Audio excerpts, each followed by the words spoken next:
Share my screen.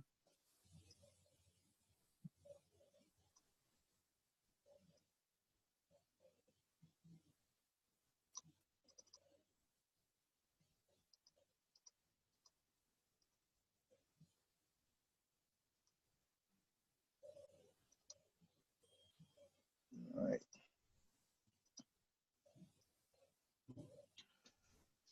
Okay, so we're Spark Mindset, and we're a social enterprise looking to end poverty and violence in low socioeconomic communities. We will do this through diversity and inclusion, creating a diverse and inclusion environment in corporations, high schools, and local communities. And so, in some of trying to end poverty, we are looking to create a virtual reality educational gaming platform that teaches cybersecurity, coding, and entrepreneurship to high school students in underserved communities. Very cool. So we're using two models. One model is an adaptive learning. That model that we chose this model because it has faster and higher student progression. It helps them improve their understanding quicker. It also engages the students. So students actually want to be involved in this model. And it collects data for teachers, so teachers can actually track how students are progressing. And students actually, because they're engaged, they tend not to fall behind. And so they're motivated to keep up with the other students and to keep progressing through this. The other model that we're doing is a computational thinking model, where we break down big STEM courses into little smaller STEM courses. And so that way we can actually replicate the models that we're creating in our game. We can be future thinking of different ways to tackle the same problem or different problems as they come up and be proactive. Okay. But we're still following a pattern. So in the game, students are still following a pattern to learn, like to progress up levels, to earn badges. So they're still learning by going through a series of steps. We just can modify those steps as technology and as learning increases. Okay. So we chose to do this in Windows Mixed Reality. The reason we chose virtual reality is because it's a way for students, again, to be engaged. So it's something that's going to be interactive and fun, and students learn skills faster when they're doing something interactive and fun. Mm-hmm. They're also immersed inside the technology. So by being immersed, they're actually doing what they're trying to learn. So they're actually performing this, which actually improves their cognitive thinking and allows them to actually retain the information a lot easier and a lot faster than in a traditional classroom. Mm-hmm. So the three tracks that we chose is cybersecurity, coding, and entrepreneurship. According to the Labor Statistics, there will be 3.5 million unfulfilled cybersecurity jobs in 2021. There will be 17% increase in software development jobs in 2020. And entrepreneurship 40% of workers will be either self-employed or independent contractors. So they will need to know entrepreneurship, whether it's for cybersecurity or coding or social media. But as we're moving more to be independent contractors, having that entrepreneurial skill will be important in the future. So I'm just going to take you through one of the tracks, which is the cybersecurity track. Okay. So the students will be able to actually press what module that they have to go through. Okay. Some of the modules on the side are data analytic, computer systems, and networking and internet. So the program is a year long, and it's an elective. And while the students are in this program, they can not have any computer skills. And at the end, they will have skills to be able to go take the Security Plus test and be entry level cybersecurity analysts. Wow. That's, So, yeah, yeah. cool. And then we're going to gamify it. So students will be in there playing games. They'll be able to progress levels, access to badges as well. But the reason we're going to gamify it is because by gamifying it presents a challenge to the students. Again, we always want to focus on that engagement of the students. But we also know that as they progress through the content, that the competitive juices move forward. They're actually more willing to continue to press through, growing in perseverance, growing in critical thinking and adaptive learning. Because as they're playing, they're learning from different styles. And so, again, it allows them to think differently and critically.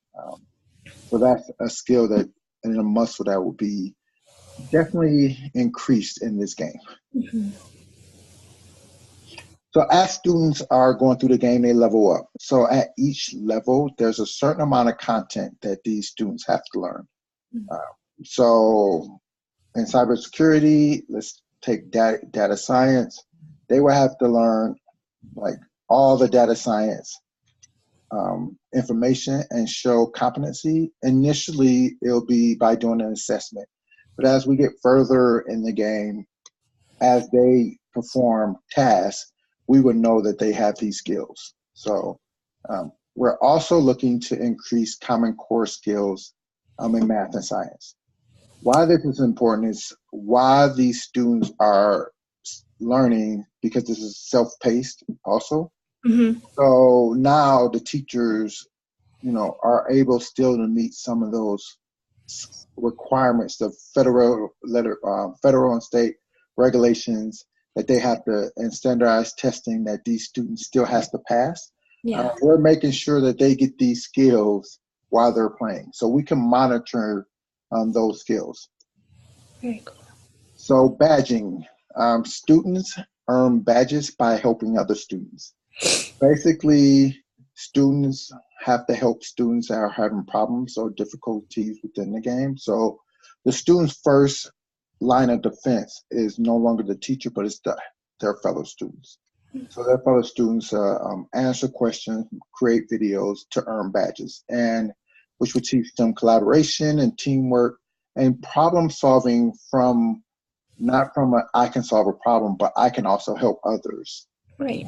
with problems. So, and this is the dashboard that we were talking about. So the student can actually track their progression through the game. The students will be able to track what comprehension they're getting in math and science as they're going through. But teachers will actually be able to see all their students that's in their classroom. So, and what this does is this will be real-time data. So students, teachers can see immediately if a student needs help or not. So sometimes a student might not self-report, but in this environment, they won't have a choice because you will be able to see it just by going in, and administrators will as well. Okay.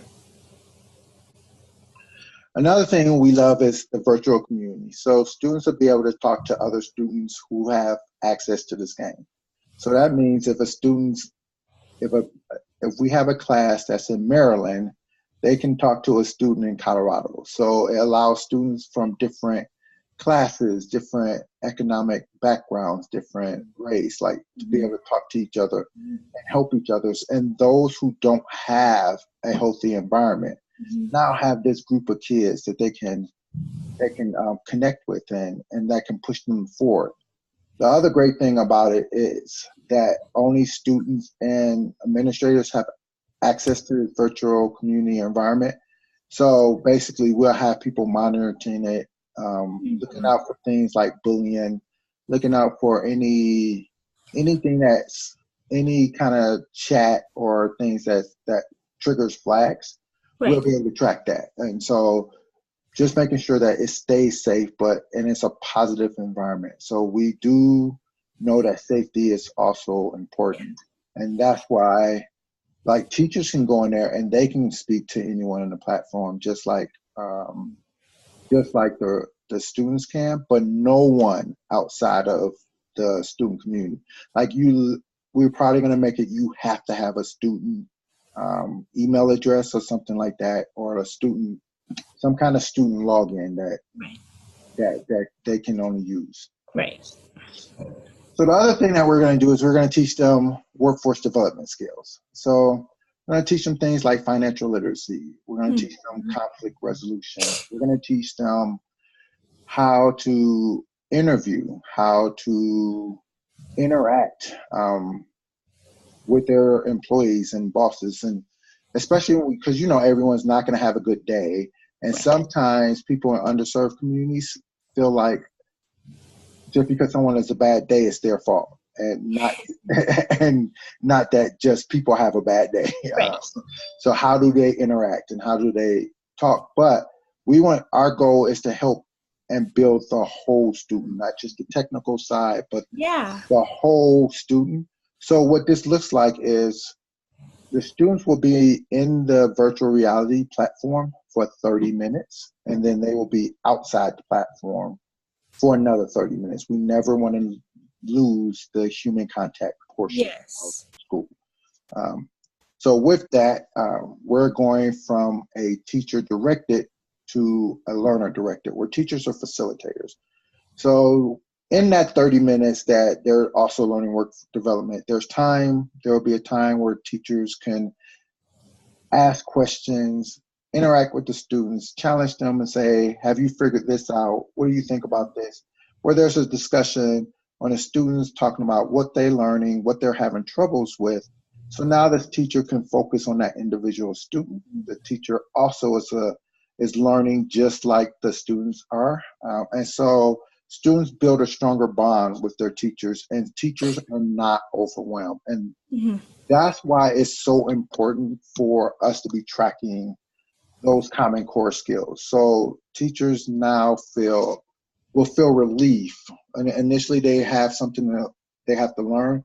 And one thing also is that we will incentivize. So we're paying teachers to be facilitators. Nice. We need facilitators. So what's the best way to do that but to pay the teachers that's already in the schools? But what we would do is it'll be something like a contract, so it won't go through the school system, that we'll pay the teachers directly. I'm quite aware of it goes through the school system. So I've heard enough feedback. So, but yeah, we want to create a learning environment. We feel like this is a way that teachers can really get to know their students. The students can really get to know the teachers, and it can be fun.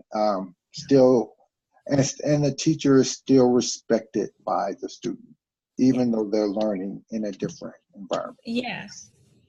So with that is the end of our demo. Do you have any questions? So this is just directly to high school, correct? Yes, we're 9th and 10th graders. Yeah, awesome. And are any schools doing it now? No, so we have 2 schools that will pilot it. Right now, we are still building. So we have 2 schools, one school in Longmont, and one school that's in Douglas County, the Highland Ranch area. And then we will have a DPS school, Denver Public School, as well. Wow. I really because the first thing that teachers worry about is, okay, this is a new content, new thing, but how am I going to reach my standards? Because that's what we're all judged on. So what kind of classes is this just for computer classes? So yes, and initially cybersecurity and coding. Okay. And so with those schools implementing it, are obviously they're getting some type of credit? Yes. That are okay. Yeah. So what we're doing is we're working with the schools to make this an elective. Okay. for the students. We're also working with these schools to develop our curriculum. So we're not Yeah. developing the curriculum in a vacuum, and they will help us make sure that we're meeting the Common Core standards for Colorado. Right, because it's all about the standards. And Well, the we know that, test. right, and we know that's important, and so we didn't want to leave that out. Because, I mean, again, if teachers feel that students will grow in the standards as well as these technical skills, then they will be more willing to actually like use this What? for their class. Right. When you said like they take a test and then they could go and do cybersecurity, or like after this course, do they take a test and then do they Right. go and So the Security Plus, that's a certification that's okay. a standard. So what we're trying to do is we are looking to partner with companies that would hire these students as interns while they're, right after the program. Depending on the age, we're looking to do this in 10th and 11th grade.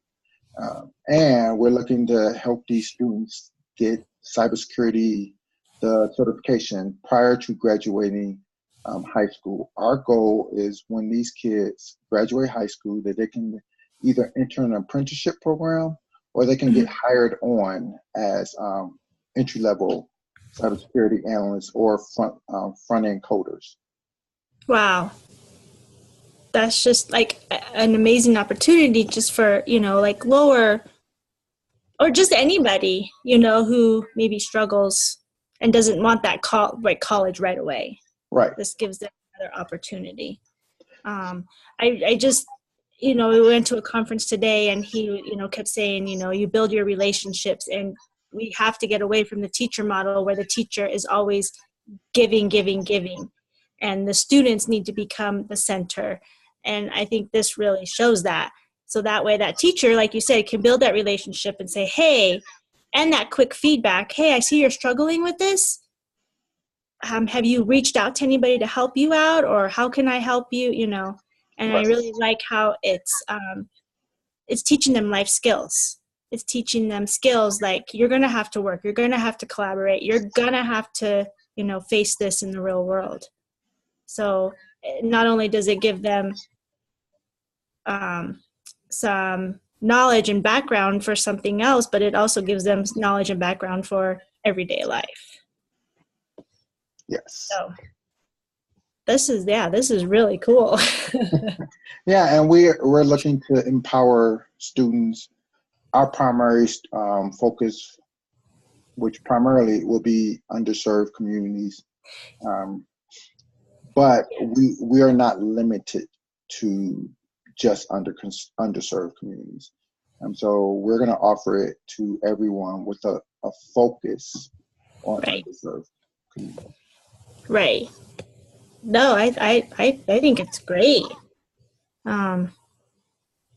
Yeah, I mean, I'm impressed. I'm like, it just it reaches everything that I think, especially what schools are trying to do now. So what would be some pushback from schools or teachers? First thing that always comes up is cost. Right. How much is it? And then those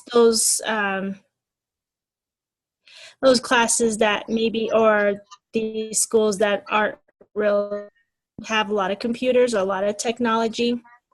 I think training, like what type of training is it going to entail for these teachers? And then just having, they're going to want to see the curriculum, do you have the curriculum written out already? How long is it going to take? Is it a semester course? Is it a year-long course? Those kind of. Yeah, so we're building the curriculum now. So our first quarter of the curriculum will be, for each program, will be finished on November 15th. And then Nice. We will give those to the schools to review. They will have them for about a month. They get back to us, and then we'll start the next quarter of the curriculum. And we will provide training as well for the teachers. And so they actually will be trained first. So the first people who will pilot the program will actually be teachers, not students. Oh, that's cool. So we're gonna our demo. We will have a demo done in April. That's gonna be like 4 hours for people to see. When you do your curriculum, like I would maybe have something like, how does it meet this standard? How does it meet that standard? And maybe, you know, say it can meet like the math standard this way. I would, you know, I know there's technology standards, but, you know, just to get some other buy-in from those math teachers, those English teachers. And that's why we're partnering with the schools all the way through the curriculum. Like we're not writing, when we're doing it in chunks. And I think the first quarter is going to be actually the most critical. Is because we don't know what we don't know, and that's the schools and the teachers. We're going to trust them to help and to align those with those standards. What school in Longmont is doing this? So the it is St. Verine's, the Innovation Center. Oh, okay. Okay. Yeah, I grew up in Longmont, so. So I met them at Denver Startup Week, and I told them what we're doing. So their students, and so is the STEM High students, are actually helping us build the platform. Nice. Oh my gosh. Yeah, and it's so important to get the students' feedback and to have students help you with this, because, you know, they know what they want, they know what will work. And I really like the game how you gamified it, because they're all not all of them, but a majority are into gaming, and, you know, it really, I think a lot of this reaches to them and gets them motivated, and then there's an awesome outcome to it. You know, you have training, you could possibly have a job, and it's very cool. Thank you. Yeah, well, I mean, I've gotten, and that's the thing, even with these interviews that I'm doing with you right now, like I continue to get feedback. So I've talking to other teachers, a lot of these incentives, a lot of these, you know, we're going to meet this, we're going to meet that. I got that from other teachers' feedback. And so as we gotten that feedback, we've adopted, you know, we've listened and say, okay, we need to do this and we need to help with that. Right. Yeah. I'm just real impressed. This is great. I could think some of my students, my sixth graders, I'm like, this would be perfect for them, because, you know, traditional school, they have a hard time with it. And just having something like this, you know, that I could see them getting excited and motivated. And so you just have to find that connection for them. Yeah, I think I can see us going backwards. Initially, the reason we started in the ninth grade, because ninth grade is like a key point of whether kids drop out of high school. Yes. And also is at a level that once they go through, I can put them into a workforce development environment. So, and one of the initiatives is they have to stay in school. So they can't say, you know, in 11th grade, well, I'm working for this company, I have these skills. Like they have to finish high school. You have to have that diploma. Yes.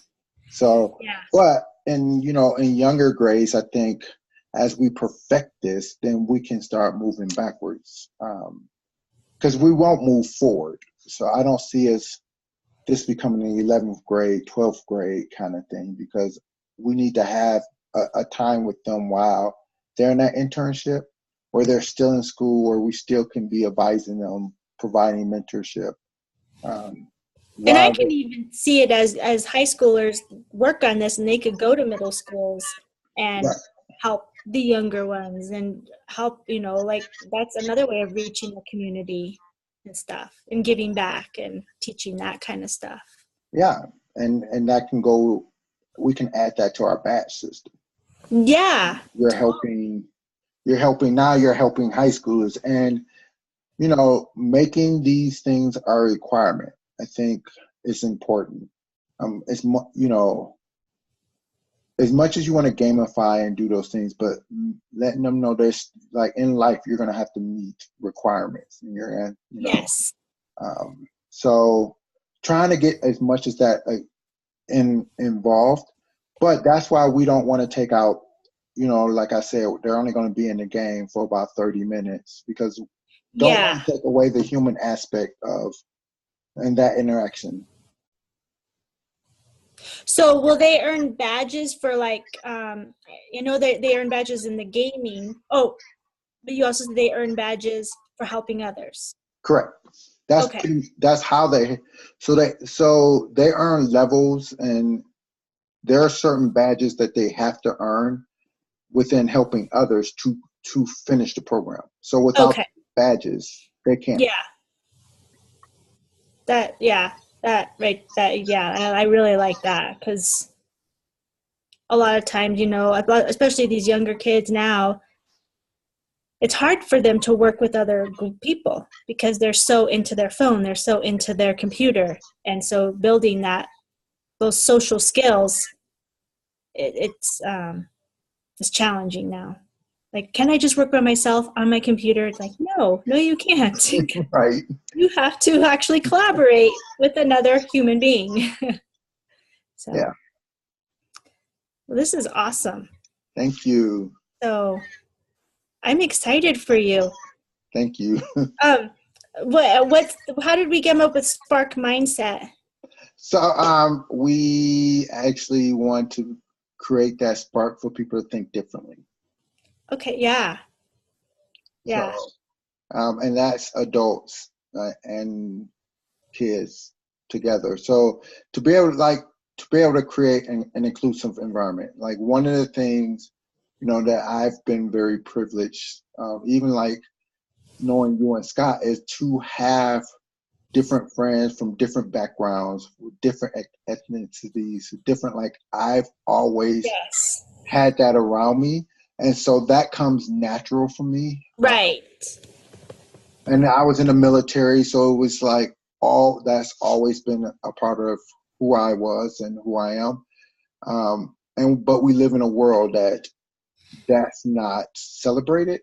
And so how do we get that importance and knowing that we can only be better by being inclusive and being diverse and that goes in thought. That's not just ethnicity, but because we can be the same color but have a totally different background. Right. Yeah. This is awesome.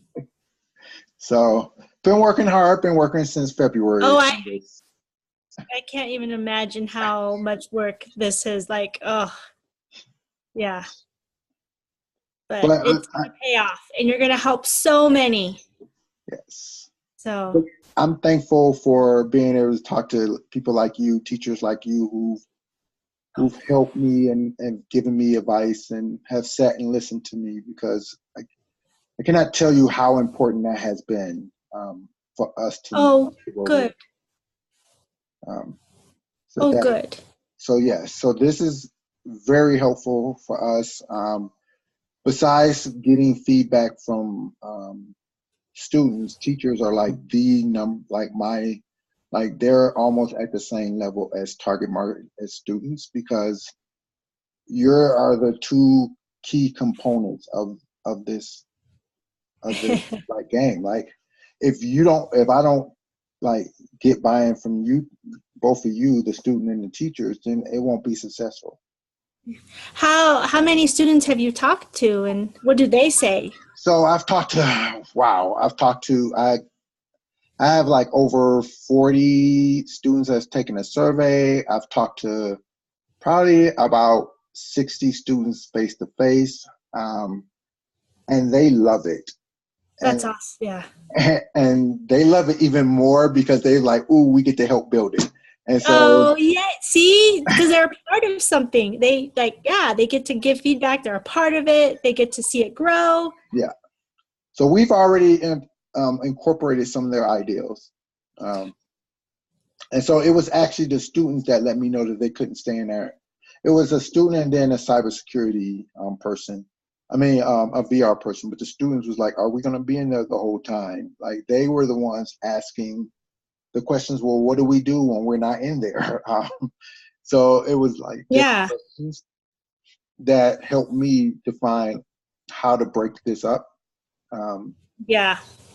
Because believe it or not, the students still want to interact with the teachers. So even when you went to them and say, you're going to be doing this, like they, to them, they want the parts where the teachers won't be teaching to be in the VR, but they still want interacting with the teachers. Yes. So, and that was eye-opening, Mm-hmm. hearing that, okay, I still want to interact, like I want to be a part of the system, but I still want to have time to interact with my teacher. Yeah. So we have to be able to incorporate both. And I think a lot of times we try to create technology and we say it's the be all end all. And Yes. it should only be a portion of the learning process, not Yes. the entire learning process. Yes. Yes. Yeah. So, well, yeah. I can't wait to see yeah, please keep me posted. Yes, I will.